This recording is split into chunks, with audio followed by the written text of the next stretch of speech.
2004 সালের 21 আগস্ট নিশ্চয়ই আপনাদের মনে আছে, বাংলাদেশ আওয়ামী লীগের একটি শান্তি সমাবেশ ছিল সন্ত্রাসের বিরুদ্ধে ঢাকার বঙ্গবন্ধু এভিনিউতে। সেখানে নারকীয় গ্রেনেড হামলা হয়। সেই গ্রেনেড হামলায় 23 জনকে জীবন দিতে হয়, কয়েকশো মানুষকে গ্রেনেডের স্প্লিন্টারের ক্ষত নিয়ে পঙ্গুত্ব বরণ করে ধুকে ধুকে জীবনযাপন করতে হচ্ছে। সেদিন টার্গেট ছিল তৎকালীন বিরোধী দলীয় নেত্রী সাবেক প্রধানমন্ত্রী শেখ হাসিনাকে, তার রাজনৈতিক সহকর্মী সহ সকলকে পৃথিবী থেকে বিদায় করে দেওয়ার জন্য, একেবারে বিনাশ করার জন্য। পৃথিবীর ইতিহাসে এমন বর্বরচিতভাবে রাজনৈতিক প্রতিপক্ষকে একেবারেই বিনাশ করে দেওয়ার মতো এমন ভয়াবহ ঘটনার দৃষ্টান্ত আর দ্বিতীয়টি নেই। তার চেয়েও মর্মান্তিক হলো সেই ঘটনায় জড়িত ছিল সরকার, সরকারের বিভিন্ন সংস্থা, সরকারের ইনস্ট্রুমেন্ট এবং সরকারের প্রভাবশালী ব্যক্তিরা, যারা ক্ষমতার প্রভাব এত বেশি ছিল যে তাদের কাছে আর কেউ ছিল না। তারা বিদেশি জঙ্গি সহ বিভিন্ন রকম প্রতিষ্ঠানকে ব্যবহার করে। এই ঘটনাকে যাতে কোনোভাবে বিচারের মুখ না দেখে সেজন্য জজমিয়া কাহিনী নামক একটি বানোয়াট রিপোর্ট তৈরি করা হয় এক দালাল বিচারপতির মাধ্যমে। ঘটনার আলামত ধ্বংস করে দেওয়া হয়, পানি দিয়ে সেখানে রক্তাক্ত অবস্থা মুছে দেওয়া হয়। ক্ষতবিক্ষত দেহ নিয়ে যাতে হাসপাতালে যেতে না পারে, অঘোষিতভাবে হাসপাতালে ডাক্তারদের স্ট্রাইকের ব্যবস্থা করা হয়। কোনো যানবাহন ছিল না যাতে ক্ষতবিক্ষত দেহওয়ালা মানুষগুলোকে হাসপাতালে নেওয়া যায়। এই ঘটনায় জড়িত ছিল সরকারি বিভিন্ন গোয়েন্দা সংস্থা, পুলিশ এবং অন্যান্য বাহিনীর অনেক গুরুত্বপূর্ণ ব্যক্তি এবং সরকারের শীর্ষ স্থানে থাকা প্রভাবশালী ব্যক্তিরা। তারা ব্যবহার করে বিদেশি জঙ্গিদেরকেও। কেয়ারটেকার সরকারের সময় এই বিষয়টি তদন্ত হয়। তদন্তে অনেক আসামি স্বীকারোক্তিমূলক জবানবন্দি দিয়ে লোমহর্ষক কাহিনী তুলে ধরেন যে কিভাবে ক্ষমতায় থাকা ব্যক্তিরা তাদেরকে ব্যবহার করেছে, গ্রেনেড সাপ্লাই দিয়েছে, কিভাবে প্রশাসনকে ব্যবহার করে শেখ হাসিনা এবং তার টিমকে দুনিয়া থেকে বিদায় দেওয়ার ব্যবস্থা করা হয়েছিল।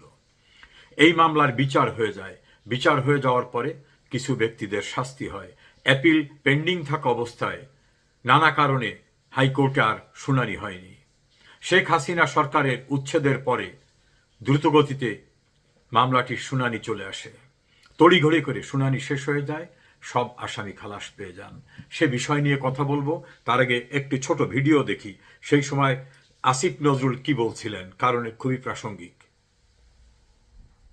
ওই সময় ওই গ্রেনেড হামলা তার পরিপ্রেক্ষিত তার মানে আমি আপনাকে ফ্র্যাঙ্কলি বলি, যদি আপনাকে প্রশ্ন করেন যে এটার সাথে কি সরকারের কোনো শীর্ষস্থানীয় মহল জড়িত ছিল কিনা, অবশ্যই ছিল। এটা হতে পারে না এত বড় একটা আক্রমণ ঘটনা ঘটেছে সরকারের কোনো মহলই জানে না।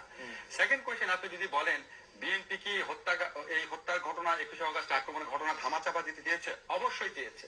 তারা জঘন্য রকম ভাবে ধামাচাপা দিতে চেয়েছে, হাস্যকর ভাবে ধামাচাপা দিতে চেয়েছে, এবং অবশ্যই সরকারের কোনো না কোনো সেক্টর জড়িত ছিল।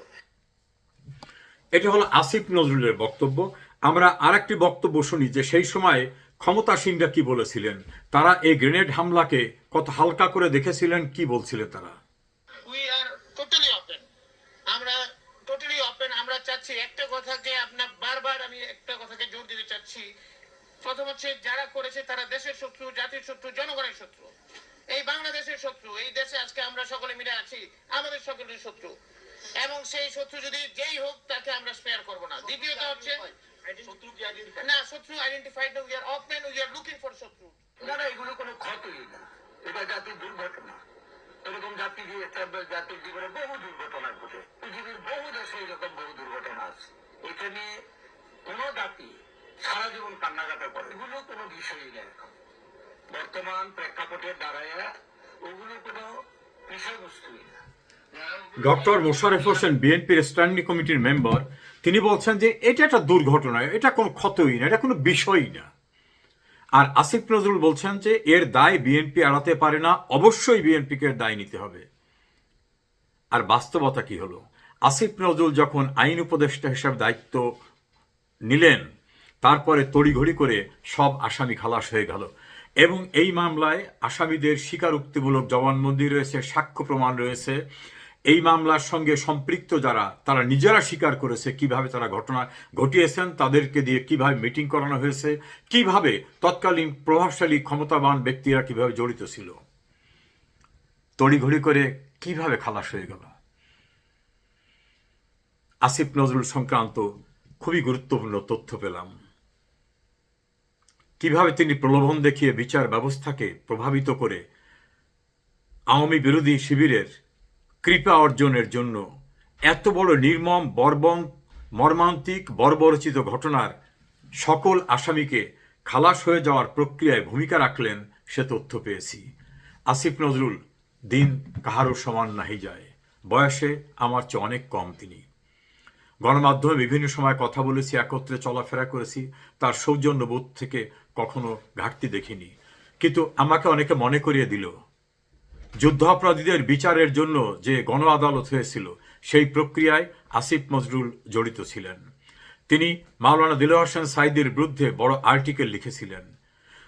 শহীদ জননী জাহানারা ইমামের নেতৃত্বে চলমান সেই বিচার প্রক্রিয়াকে ফেলে কাগজপত্র নষ্ট করে তিনি সুবিধা নিয়ে বিদেশে চলে এসেছিলেন পিএইচডি করতে। আওয়ামী লীগকে নিষিদ্ধ ঘোষণা করাবার থেকে শুরু করে সকল প্রক্রিয়ায় তিনি জড়িত।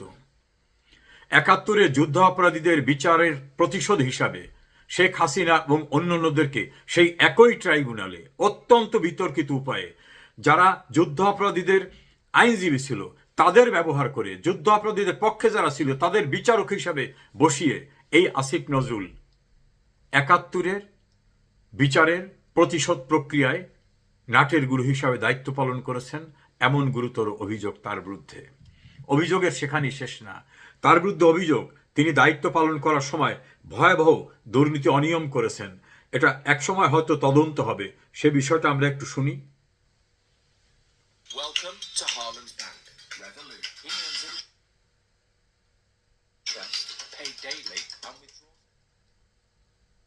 Laptop instantly without paying for a new one with the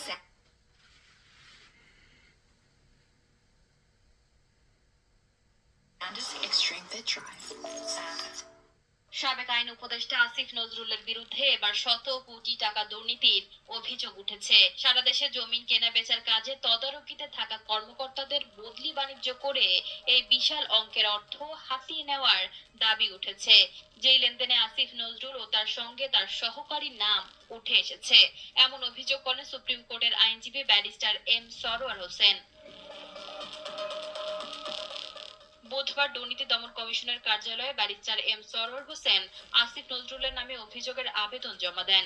আবেদনের সঙ্গে একটি জাতীয় দৈনিকে প্রকাশিত ৮ মাসে সাব রেজিস্ট্রার বদলিতে ঘুষ লেনদেন শত কোটি শিরোনামের প্রতিবেদন সংযুক্ত করা হয়েছে। অভিযোগে জানা যায়, গত ৮ মাসে জমি নিবন্ধন অধিদপ্তরের ৪০৩ জন কর্মকর্তার মধ্যে ২৮২ জনকেই বদলি করা হয়েছে। দাবি করা হয়েছে এই ২৮২ জনের মধ্যে প্রায় ২০০ জন তাদের পছন্দের কর্মস্থলে যেতে মোটা। এরকম অসংখ্য রিপোর্ট তার বিরুদ্ধে এসেছে। আমি সেইটাকে খুব গুরুত্ব দিচ্ছি না। আমি যে বিষয়টা নিয়ে মূলত কথা বলছি, ২১শে আগস্টের সেই মর্মান্তিক ভয়াবহ ঘটনা, যেটায় রাজনীতিতে সরাসরি দুইটা বিভাজন করে দেওয়া হলো এবং একটি পক্ষকে একেবারেই বিনাশ করার জন্য রাষ্ট্রীয় পৃষ্ঠপোষকতায় রাষ্ট্রীয় ইনস্ট্রুমেন্ট, রাষ্ট্রীয় বাহিনী এবং রাষ্ট্রীয় বিভিন্ন অর্গান ব্যবহার করে হামলা করা হয়েছিল। সেই ঘটনার দায় আসিফ নজরুল গণমাধ্যমে বলছিলেন বিএনপি এড়াতে পারে না, বিএনপির প্রভাবশালীরা এড়াতে পারে না। আর সেই আসিফ নজরুলই প্রভাব বিস্তার করে সকল আসামিকে খালাস করিয়ে দেওয়ার ঘটনা ঘটিয়েছেন এবং সেক্ষেত্রেও তার দুর্নীতি অনিয়মের গুরুতর অভিযোগ উঠেছে।